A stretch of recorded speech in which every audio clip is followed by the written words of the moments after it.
Good afternoon. I'm Al McFarlane. Welcome to Conversations with Al McFarlane. Today is Friday, uh, June 10th, 2022. Friday, the Healing Circle. I'm pleased to be in the company of my colleagues and friends, uh, Dr. Bravada Garrett-Akinsanya, the CEO and principal at the African American Child Wellness Institute. She's also the principal at Draken's Consulting and Psychological Services. Dr. Oliver Williams. Dr. Williams is a noted social worker. He is, let me see the credentials here, the director of the Institute on Domestic Violence in the African American Community. He's a professor in the School of Social Work at University of Minnesota, and my colleague, my writing partner, Brenda Lyle Gray, who joins the program from New Mexico, uh, author, educator, and columnist for Inside News. Good afternoon, everyone. Good Good afternoon. afternoon. Well, Dr. B, let me just kick it over to you right away to initiate and uh, direct today's program of the Healing Circle. Okay, thank you so much, Brother Al. What I'd like to do is just first acknowledge our elders and thanks for permission to speak. Also, saying thank you to and acknowledging the land that we sit and stand on, Lakota land that was nurtured and cared for by indigenous people for thousands of years. And we also want to acknowledge our elders and our ancestors have whose shoulders we stand on, who each and every one of us would not be here without them. And finally, I guess I'm going to acknowledge the fact that we honor our ancestors because they're closest to our Creator. So as we sit here as an acknowledgement of our connection to the present, the past, and the future, remembering that we are spiritual beings having a human experience. And as we step into this today, thinking about the topic for today, which is reviewing and looking at, January 6th and really discussing Black body safety.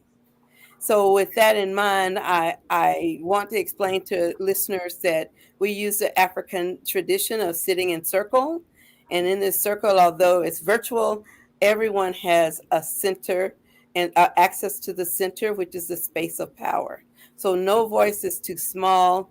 People who are listening can really write in and make comments, and no voice is too small. So, please join us as we engage in this very meaningful and courageous conversation about our well-being. And the last thing I'll say is that because we are in circle, if we were in person, we'd be using a talking stick. So we use a virtual talking stick to have permission and claim space in this show so that we can acknowledge our traditions of healing and thriving and not just surviving. So with that, I'm just going to pass the talking stick back to the chief, Brother Al McFarlane. Thank you, Dr. B. So, like everybody else, I think I've been glued to the television. Last night, in particular, watching the opening hearing of the committee that's investigating the January 6th incident. I can tell you that as it opened, I went into it having listened the night before to hearings on the school shootings in Uvalde and the shootings in upstate New York. A hearing that talked about, the violence and the need to address the question of guns. So that had me set up. But then yesterday, particularly, was the beginning of what will be a month, I think, maybe a little bit longer than that, of hearings on the findings and the work of the January 6th committee. First and foremost, I was so um, impressed with Congressman Benny Thompson. His voice, his tone, the clarity, the expansiveness, the style of setting up the work at hand. I think that he did magnificently in explaining why we, the committee, and we, the people of America, are convening right now to talk about, to examine, to tell the truth about what happened, the insurrection of bad actors egged on and promoted and praised by former President Donald Trump.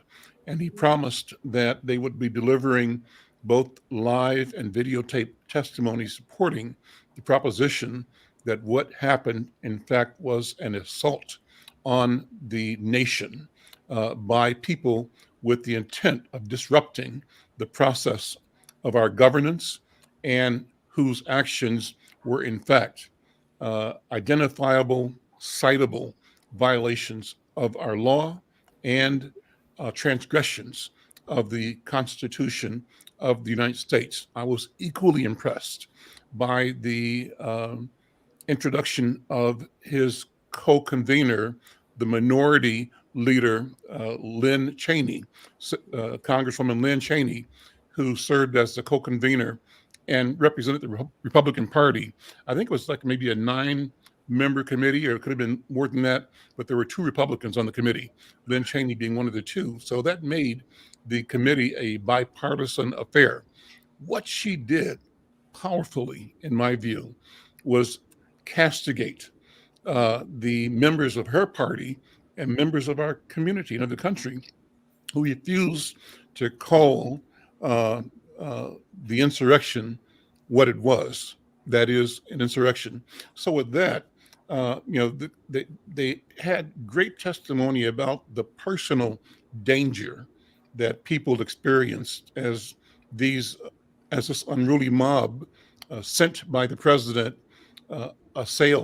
assaulted the U.S. Capitol on January 6th of last year. And so the question now for us is, we saw this happening live as it was happening, and we've watched it be talked about and discussed and debated over the past year. But there is still sort of an uncanny and unacceptable formal national prosecutorial reaction. You would think that an effort to overthrow the country would rise to the very highest level, but it seems like, from at least in the ground level, that there is an intentional slowness or hesitancy or reservation in pursuing those people whose criminal acts we could see. And so the question for me becomes the question of our program today, what about that story that we're watching? And let's think about that and think about the question of Black and brown body safety in this country. What happens when Black people either protest, or what does this activity of white people mean for the safety of Black and brown people? Those are questions in my mind. With that, having raised the question, I'm going to pass the talking stick to Dr. Oliver Williams. Yeah. Well, I tell you, the thing that crossed my mind yesterday, and also during the Trump administration, I saw, racism in its broadest form. So when you see that there's something that you wonder, you say, boy, it seems like it's really unfair. Why are they treating people, young babies, taking them away from their parents? Why are they, making such a big deal by saying to other people, you don't belong here, or this isn't yours, or you don't have access to the resources that we have, and that we've been set up to share some of it with other people, particularly getting people who have a particular type of talent and being able to engage with them in terms of their involvement within the resources that we may have in the United States. And then, you as a Black person growing up in the United States, and then one wonders about racism, and you question, is it me, or is it really what's going on? the question's been answered. It's, your perspective about what you think is going on is actually what's happening. That there is a unfairness or a ways that people are viewing the world that are clearly against you as a person of color within the United States, and that's the way that they want it, and that's the way that Trump wants it. He's calling they're making excuses by saying that it was not as harmful in terms of what they were doing, breaking into the Capitol. They, they want, some of the faith leaders said with regard to Trump, give him a mulligan. Give him, don't let his behaviors count. We just overlook it. But that's not what he wanted to do for us. And he didn't even ask for forgiveness. So the thing that I see when I watch his behavior is the fact that, and I was saying this, he got elected because he was a white male, not because he was a white male with any talent, but because he was a white male. And that was the thing that got him in. And the criminal activities that he's doing, he wants to, it's not that he's doing it, it's that he's getting away with these activities that anybody else would have to go to jail for. So I struggle with it. And when I saw the January 6th presentation last night, I was impressed as Al was describing how he felt about it. I felt similarly with regard to how well they presented it. So there's no question, who did what, and the question is accountability to me. Is how do we have Trump and his minions be held accountable for the things that they've done and the things that they're doing, and so I guess that's what I want to say, is that it's an issue about accountability. And with that, I'll pass the talking stick to Sister Brenda. Thank you, Dr. Williams. When you said that Trump had not asked for forgiveness, and I was looking at the comments on CNN after the hearings last night, they don't feel like they have to be forgiven. Right. They really don't. They don't feel like they've done anything wrong. This is a witch hunt. So it's just like Mitch McConnell standing on the stage with a big banner saying guilt. That's where we are. So we still have 21 million people out here that are supporting Trump. They're raising more money than you can ever imagine. And there's no one to go against him right now. There's no one strong enough. So I heard, and I'm so grateful to Al for publishing Bobby Champion's short article that I did, because I compared him to the senator from Connecticut, and right after Sandy Hook, and he came in 2013, right after the 2012 massacre there. And both of them are asking, what are you going to do? Well, we need to ask, as Black people in this country, what are we going to do? Are we going to continue to look at these disparities that continue to get widened day in and day out, and say and do nothing? Marvin Smith keeps me going all the time when he talks about apathy in the Black community. We have to stand up for these children. And Dr. B, that's your pathway. It's a shame what they did in Uvalde. Well, our radios weren't working. We were waiting on safety equipment. They found out last night 12 children were in there still alive during that 77 minutes. And it's like Dr. Williams said, it seems like no one's going to be held accountable. But let me tell you, last night, I mean, they had that in such great order. I cannot wait to hear the other police officers talk about it. But, anyway, they showed their little chart today, and they're not going to budge on the assault weapons. It's not going to go anywhere. They want people to have the access of magazines and assault weapons.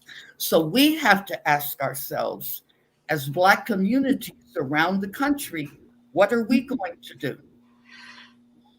So, Dr. B?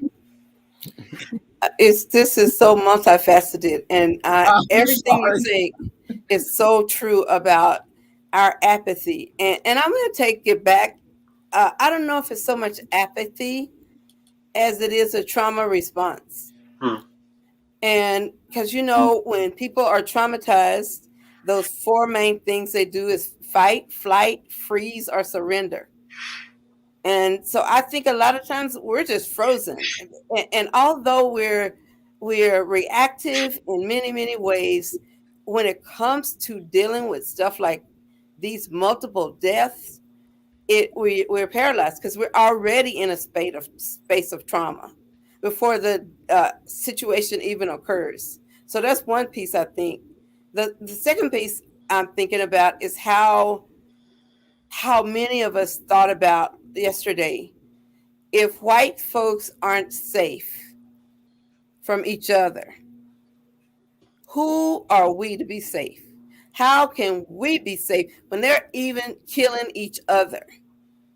And part of that is about I think the pro-racist beliefs that in white superiority and the fear that being white will be minimized in their survival, that they will be marginalized like they've done to people who are black and brown bodied. So I'm seeing a lot of trauma, a lot of fear, and the fact that these white folks were going after Vice President Pence, that they were going after him because they thought that he sold out, or that he should have sustained their belief to keep in practice or keep in office someone who surely squarely did not win. And he had known that by January 6th because it had multiple lawsuits that already said that he had no grounds. So I'm thinking they're peddling in hate and fear, and that's the life choices they have. Now, we as Black folks, in order for us to be well, what life choices do we have? One is that we should get more into leadership. We should, instead of that retraction that comes from fear, we need to overcome our fear and walk through it courageously. Courageous doesn't mean there's an absence of fear. It just means you do what you have to do, even though you are afraid. That's what we have to. We have to walk through that fear courageously, because the shoulders that we stand on, we wouldn't be here today if they didn't. Right. So we don't come from trash. We don't come from not quite human. We don't come from anything except divine appointment on this earth by the Creator himself, who put us in this space as living examples of forgiveness, of living examples of overcoming, as living examples of ingenuity, creativity, problem solving, loving, and honoring humanity. That's who we are as a people. Those are the strengths we bring to this nation. They may not want to appreciate it, but if they don't know who we are, they better ask somebody. With that, I pass the stick to Brother I Al. love it. Thank you, Dr. B. So I want to go deeper in that direction.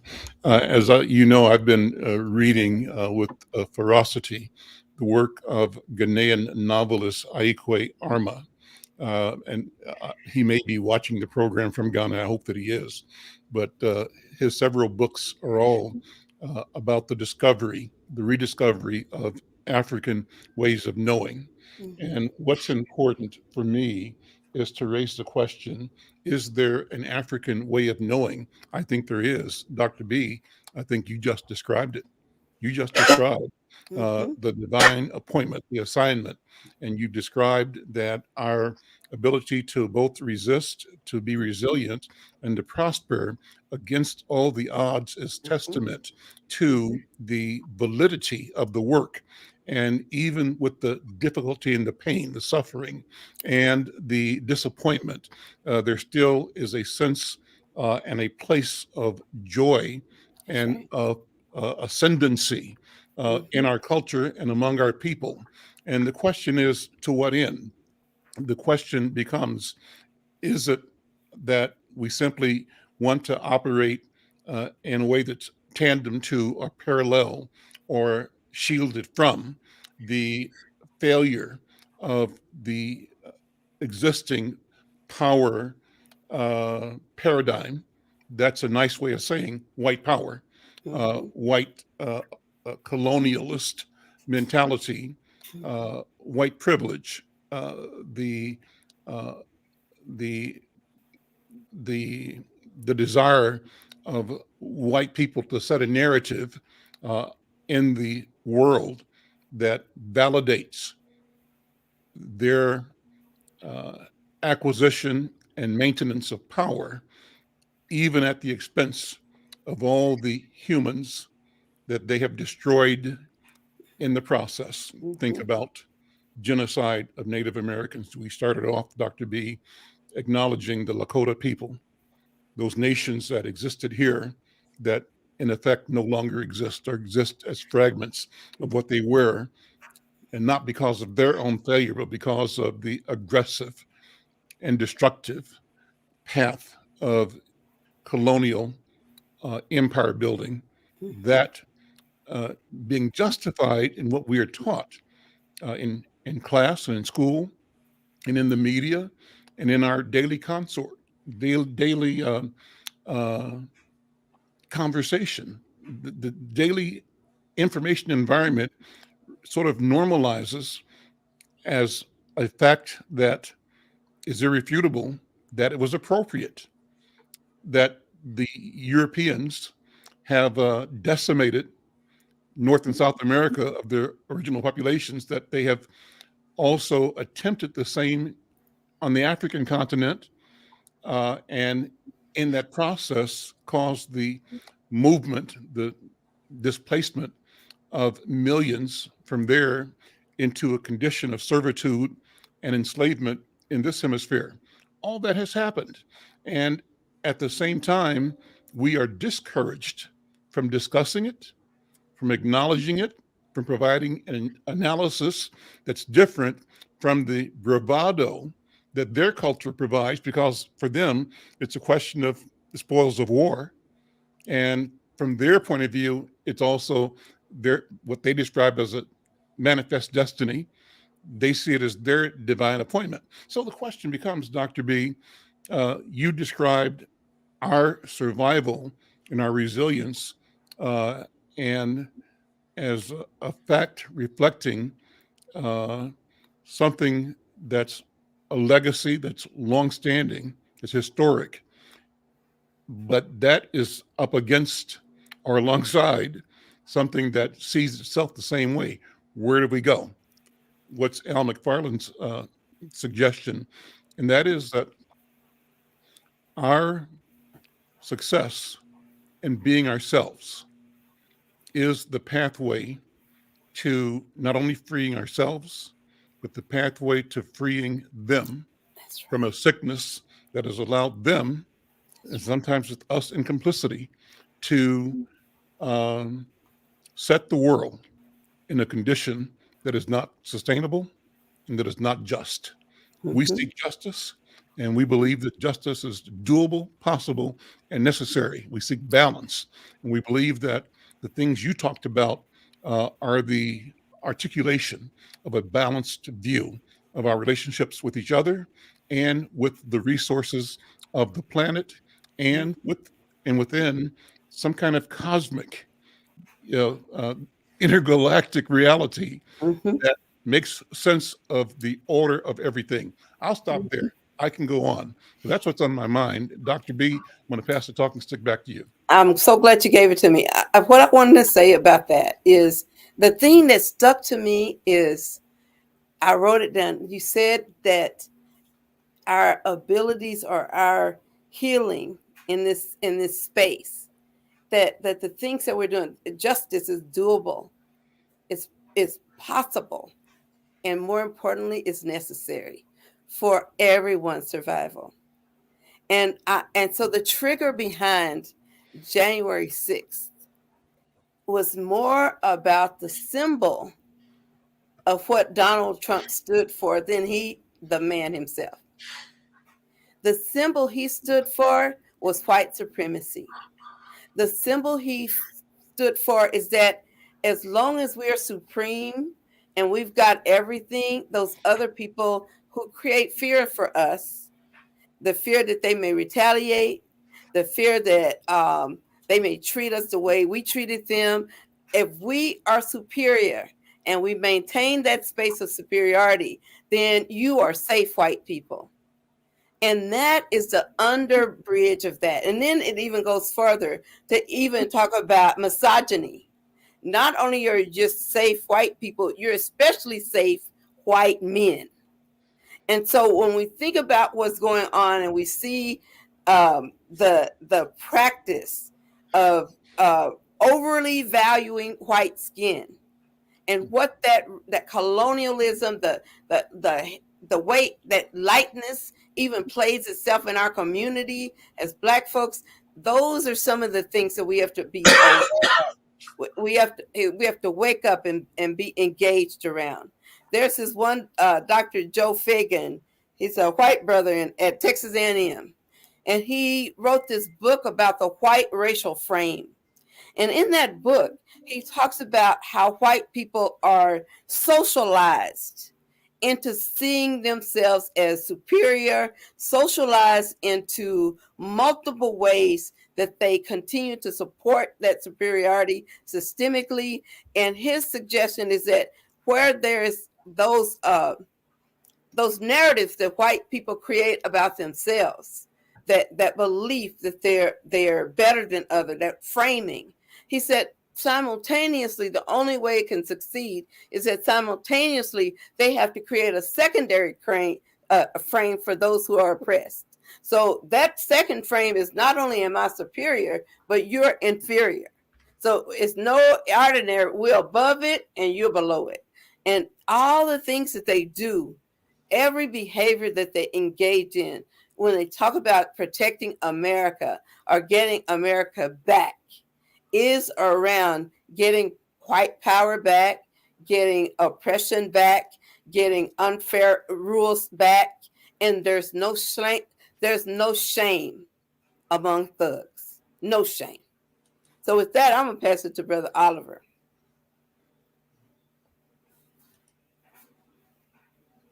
You know, as you were having that discussion, Dr. B, I have a friend of mine who passed away. He was the dean of the School of Social Work at the University of Pittsburgh, and his name is Dr.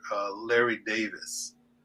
And Larry, he was sort of a mentor for me. And one of the things that he wrote, there's many things he wrote, but one of the things that he wrote that I thought was real interesting, particularly around group practice, was he talked about the differences in terms of composition. So if you were in a group and you're doing group work with people, he said you have to be mindful of the composition of the groups, because if you had 40% black in the group, then the white people would feel uncomfortable with that. They'd have some discomfort with the balance, because they would think that you're encroaching on a level of power with them, and it can't have it equal. So one has to be thoughtful about the composition, and those are things that affect me, because when I would see things that happen in groups, you could see that. And I ended up writing it in some of the things that I was writing in terms of dealing with group work, and people would have reactions to it, but nobody was looking at the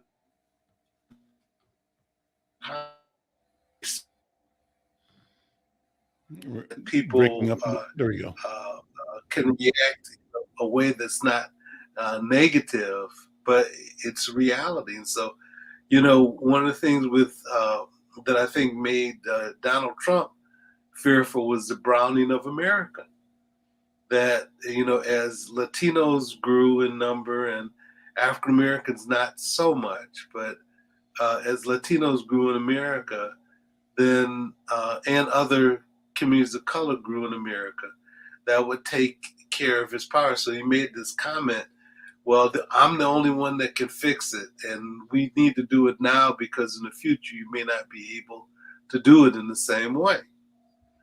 And or even his the lies that he told about South Africa, where South Africa, white people were being threatened, and the threat for white people in South Africa wasn't then; it was earlier.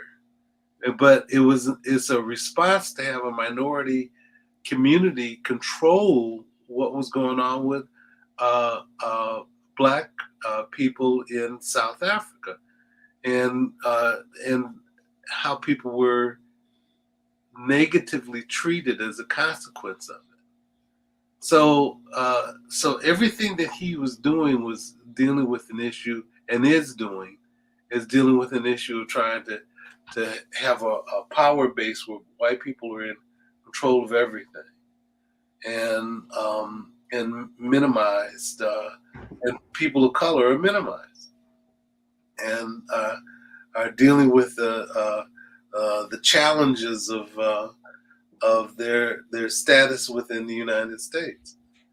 So those are the thoughts that I had, and associated with that, and I think that there are things that we deal with every day. I think what Trump has been doing is trying to recreate an experience for communities of color the way that it had been happening historically within the experiences of the United States. So with that, I'm going to pass it to Brenda again.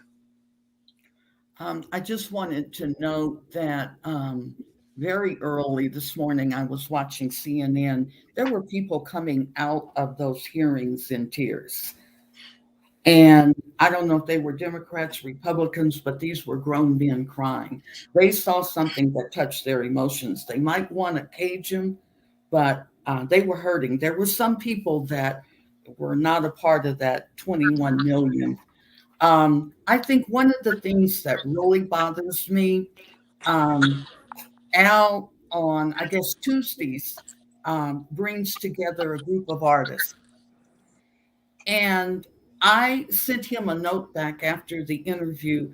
I've never seen so much talent. I mean, I'm talking rich talent with the Charles Cowells and the Don Walkers and the Dr. Jim Stewart, who is white, McAllister, and said the best thing he ever did was to hire Mahmoud El-Kati in 1971. And I sat up there and I was writing about it, and I said, what is it that they don't want to share this talent? that they don't want to ask us, well, how do you take this paintbrush and do what you do? They're so busy trying to prevent it rather than to build humanity with all different colors, with all different talents. I never, Al and I came up in Kansas City where we accomplished a great deal for the early 60s. We didn't have all of that technology and all of this. You have powerful people in this world, and they are of our color, but we're not a threat. Al says it all the time. What is it about us winning that gets in your mind that you're going to lose? Why can't we share and blend? So my big question is, what is Merrick Garland going to do? Because there was enough evidence last night to put him in jail now. So I want to know, what are they going to do where this is not going to happen again? So I'm going to pass it over to Al. Thank you. Thank you. Thank you, Brenda. Let me introduce another friend of mine who I think can bring another dimension to the conversation.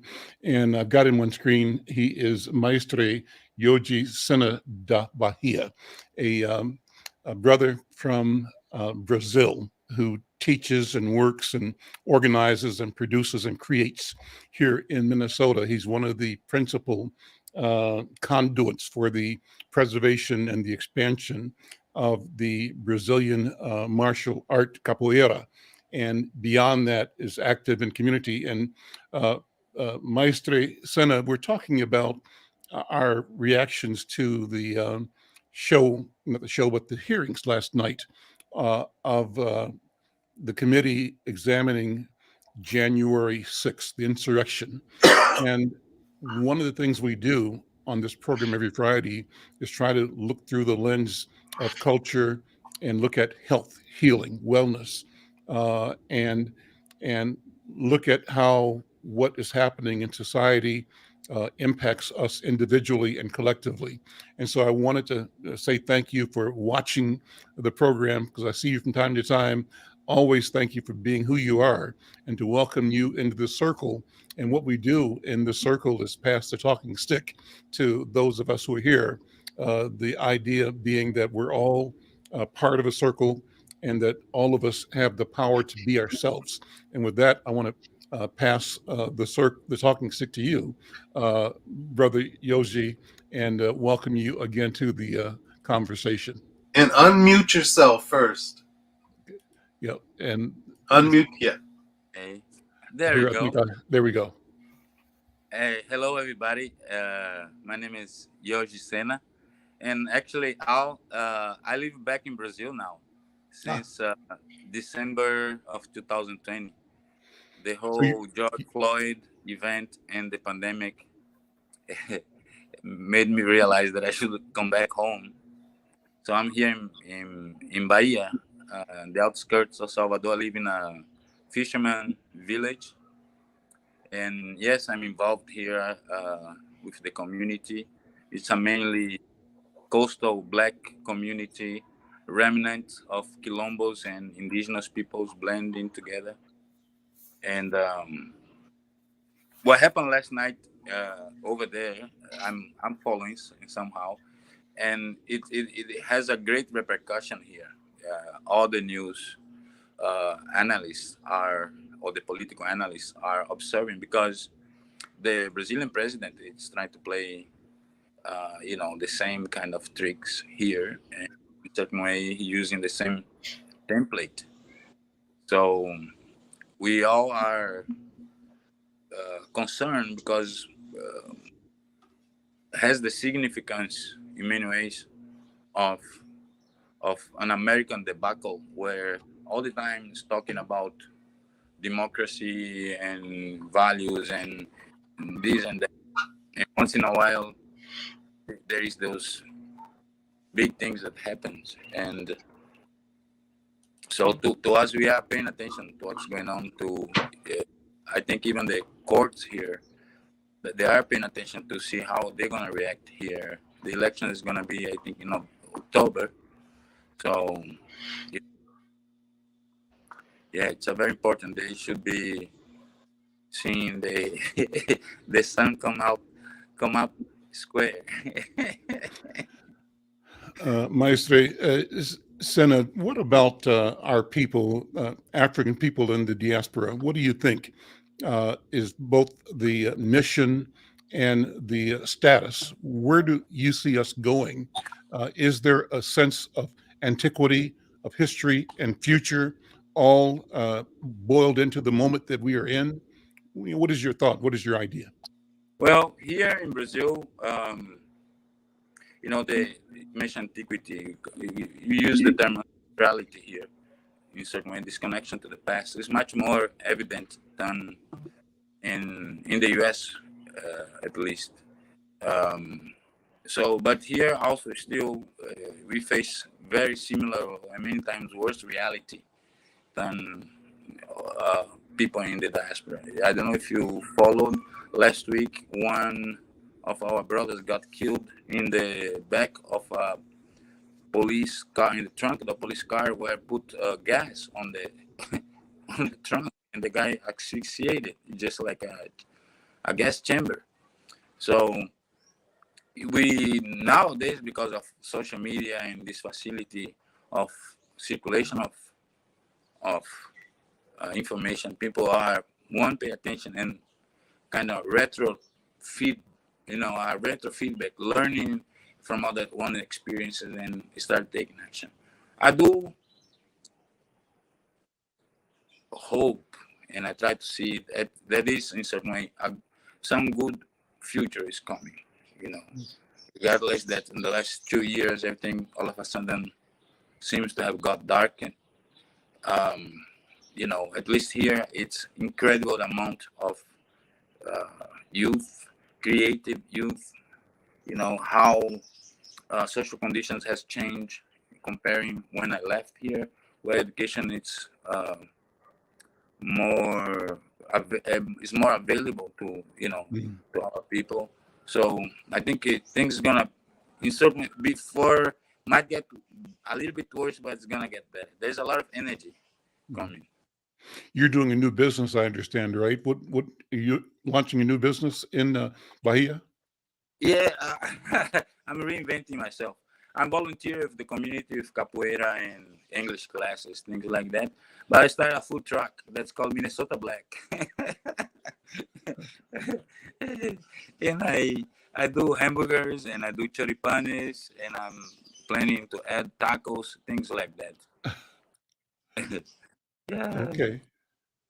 And so the principle is self-reliance, right? Self-sufficiency. Oh, yes. And fulfilling the needs of the people around us, our families, our neighbors, and how we invest our energy into taking care of ourselves, right? And we don't have to depend on or be dependent. We can be cooperative in creating relationships among us that include enterprise and business, but serving and healing each other in the process. That's what I think I see in what you're saying. Yes. Let me pass the talking stick back over to Dr. I have a Uber coming. I gotta go to work. But Listen, good to see you. Do a big hug, and I will participate better next time, El. Excellent. So good to see you. Thank you for joining. Okay. Yes. Take care. Greetings Bye-bye. from Bahia to all of you. We'll have to come and visit you. Okay. Yes. All righty. There is a conference, actually, the 11th. It's today? No. Tomorrow. People in Lagos, Nigeria, they are very interested in us here in the diaspora. And there is a conference because there is a strong community in Nigeria of those returnees, people that bought the freedom and went back to Africa in the late 19th century. So I'm going to send you information about that. Okay. And great. They are trying to find a publisher for their book. So. And what we're going to do, Senna, is create a section called Afrodescendientes, And our objective is to create a platform to talk about our presence throughout the hemisphere, particularly in South America, Central America, and in the Caribbean, because there are more of us there. And we tend to be ignorant of each other, but we can solve that problem by social media today. So thank you, brother. Yeah. Yes. Have a beautiful day, everybody. All right. Take Thank care. you for joining us. Bye-bye. Ciao. Well, what a nice surprise. That was. was so great, so cool. Dr. B, let me pass it back to you. Okay, well, I'm glad we actually had an opportunity to hear from him, because the perspective of safety, which is what we're talking about today, and it's just not just the safety of our bodies, but the safety of our way of life in terms of our Constitution and living by rules of law. So that sense of safety that comes from understanding that there are rules that are supposed to be equally applied, at least gives us voice to challenge when it's not. And so I think in this space where we are, when I think about Black body safety, I just keep hearing people say, if they'll do it to each other, what more will they do to us? And so I just want to make sure that in our community that we are not co-signing that belief by harming each other, by believing that we deserve to be mistreated, whether it's conscious or unconscious, being aware of how sometimes we sabotage our own success. So learning how to be in a society that doesn't want you to succeed unless it can use you. And if we can take our own sense of utility and efficacy and use it for ourselves, then something like this situation can lead to what we talked about last time, that the ability to go through trauma and the ability to take that trauma and to build on it something that's successful. So not just looking at the deficit affect or the loss, but what can we gain? What could be the trauma-focused growth experience that we can have as a Black people? And with that, I think I'll pass it to Sister Brenda.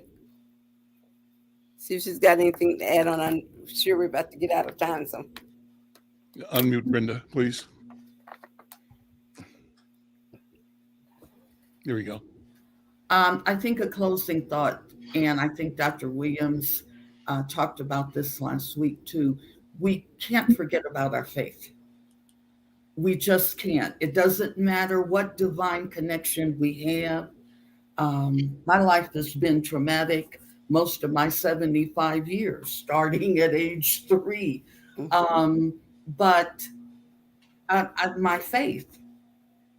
And I'm constantly reading the subject last week about suicides. And I'm just constantly reading about these people that are just giving up and checking out. And I keep asking, where did faith go?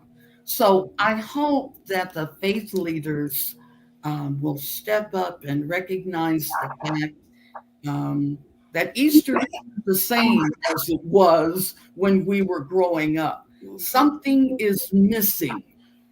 And I think we need to look at that, because prayer is what is going to keep the country together when it comes to elections in November.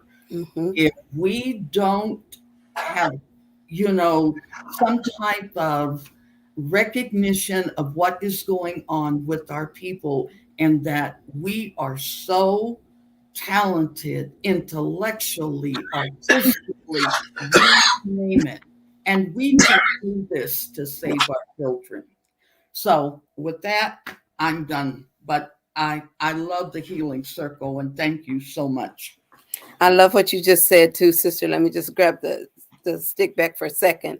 And what I wanted to add on to what you're saying is that as we do build on our faith, which is one of our strengths as a community, we have to remind our pastors, which many of them don't need that reminding, that the building that's called the church, that's not all the only place they should be praying. We need to be praying up on every corner, every preschool, every daycare, every house, every liquor store, everywhere we can go. We need to be prayed up. And I think that a lot of times what we see is that the more we put down our, this is another whole topic, but our socially adaptive skill sets, the more we put that down and pick up a skill set that was never written by us, good for us, expected of us. One of the pieces of that is independence rather than interdependence. Anything that breaks your connection with others is unhealthy for Black folks. That's what we need to hear. We kind of understand it. Anything that suppresses or divides us, that's what we need to see as pathology. And when we do that, we can reclaim our wellness. I'm going to pass it to Brother Oliver. I know you got something to say. Although I don't want to get you too much because I heard you coughing. I do want to let you say a little something, something. Here you go, Brother Oliver, talking stick. Well, no, just agreeing with the things that have been said so far, and what you said, Dr. B, about faith communities, but also the fact that this is not anything we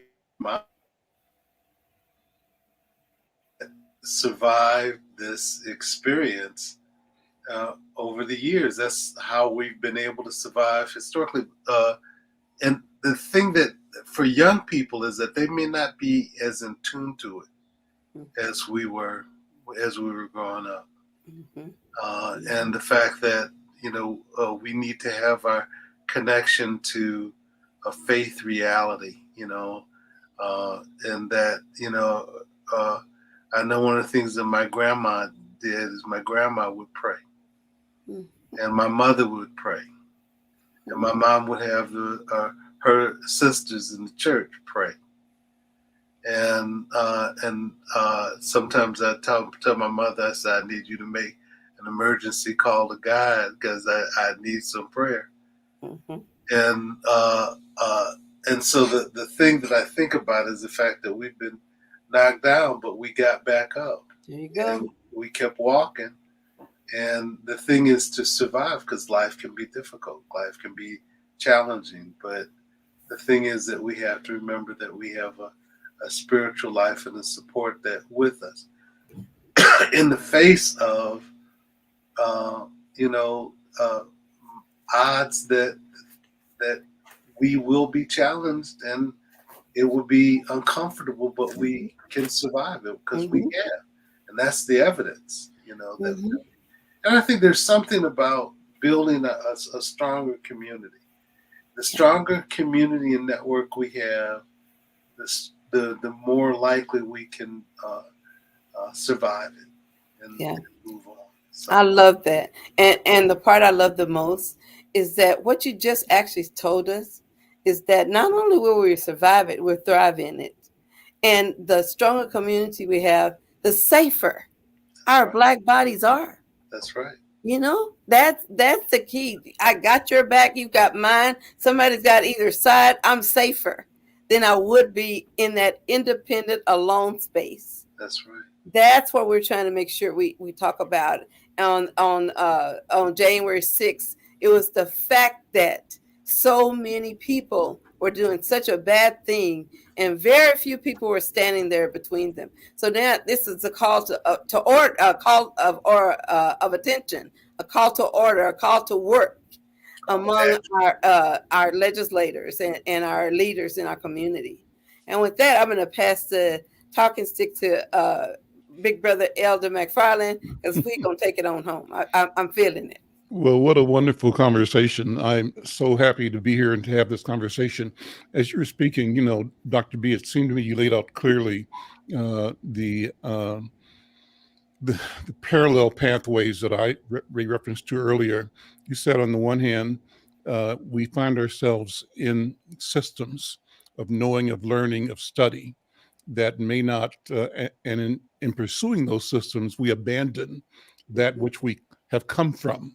And that it seems to me, are saying that we should renew our look at that from whence we have come from which we spring, because there is, this is my interpretation, a healing, a knowing that sustains us, and that, in fact, means that I got your back.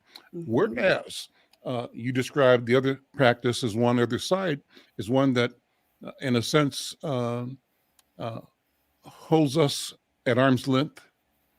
The ideation and the institutions, the language, the real goals versus the articulated goals reveal a willingness to keep us in a space that is suspended, that disallows our genuine, authentic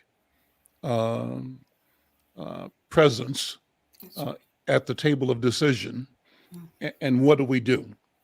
So I hear you saying that we have to come back, and maybe we even describe, we depend on Oliver Williams' prayer, Brenda, prayer, but describe to ourselves what prayer means and what it is within the context of our way of knowing and our way of being, and that it's not a simplistic pleading, but it's a strategic process of knowing, of being. It's an act. It's not a thing, it's an act, right? How do we act and live out the power and the meaning, and therefore employ the tool, the asset of prayer? That is part of a legacy that predates our experience with the colonizers, that has sustained us through colonization and through the assault on our humanity, and that in effect has placed us in a position to become the antidote to the failure of that disease, that our mission may in fact be the eradication of that disease, and that we have been appointed, as you say, Dr. B, to the task of bringing humanity home. Wow. Bringing the family of mankind, of Wow. humankind, back to what it means to be genuinely human. And so in that regard, I'm reading a book. I showed it recently, but I'll show it again. And I haven't read it yet. I'm going to reach out to the brother who wrote it. But the book is called Patriarchy Blues. And that's a discussion worth having, because we mentioned that, I think it was Thursday of last week, Brenda, when Sister Angela Rose Myers, when I mentioned and showed the book, she jumped alive, because she's of that age where our young people are questioning systems, processes, understandings, that from where they stand as observers of their parents and of society, and from where they stand as beneficiaries of the knowledge that we have learned and gained over our lifetimes and imparted to them, they're doing things differently, better, greater, grander, and more fiercely, fearlessly. And so she reacted and responded to raising the question of what the patriarchy means. And I raised it because when I read the book, I'm going to also refer to the series that I mentioned earlier, the series by our brother Ikwe Arma, who has written a book, his first novel. I haven't read it yet. It's called The Beautiful Ones Are Not Yet Born. It's something that he is known for, that I'm sort of saving to after I've read the complete series of his books that I can get my hands on. Then I'll go back to the one that made him most famous, and that is this book called The Beautiful Ones Are Not Yet Born. And the premise, as I understand it, as I approach that, this book is called The Healers. And it's a powerful book because it talks about people in the community that both is ancient, but also in the future, that have discovered, as I've described it, prayer and healing out of antiquity as a consequence of training. It's a consequence of study. Healing is a product of study, and that there is no hocus pocus. There is work. That's right. And the work that has to be done is work that can be done, and work that we must do And if and as we do that work and propagate the appreciation and the embrace of that work, we both heal and we become healed ourselves, right? And that healing itself is the energizing force in the world. That's And right. that moves the world towards the future that we perceive is one that is characterized by balance and by justice. Balance and justice, the principles of Ma'at, That's right? right. So That's right. that's where I'm going to leave it right now. I think that Of miracles. Go ahead, Brenda. Recognition of miracles. I think of George Floyd, and I think of what you say all the time, Dr. B, about the breath. Every breath we take is a miracle. A million people didn't get that chance just in the United States. And we knew it growing up, and we also knew about our faith. We weren't always the best kids, but we knew the standards that our parents had for us, and it shaped us. So that's where I am right now. I'm just, because I've been through so much, but I recognize that I survived it. And that's a miracle for me. So I just want more children to be able to recognize miracles in their lives. I love it. And as I know we're supposed to be going, but I wanted to just say this, and I wrote it as I was listening to y'all. And it is this, the declaration and the affirmation that we are a people of hope. We are a people of courage. We are a people of destiny. And we are the repairers of the breach. I dropped the mic. there it is. Program. The mic has been dropped. With that, thank you all so much. We'll see you next week. Take care. Okay.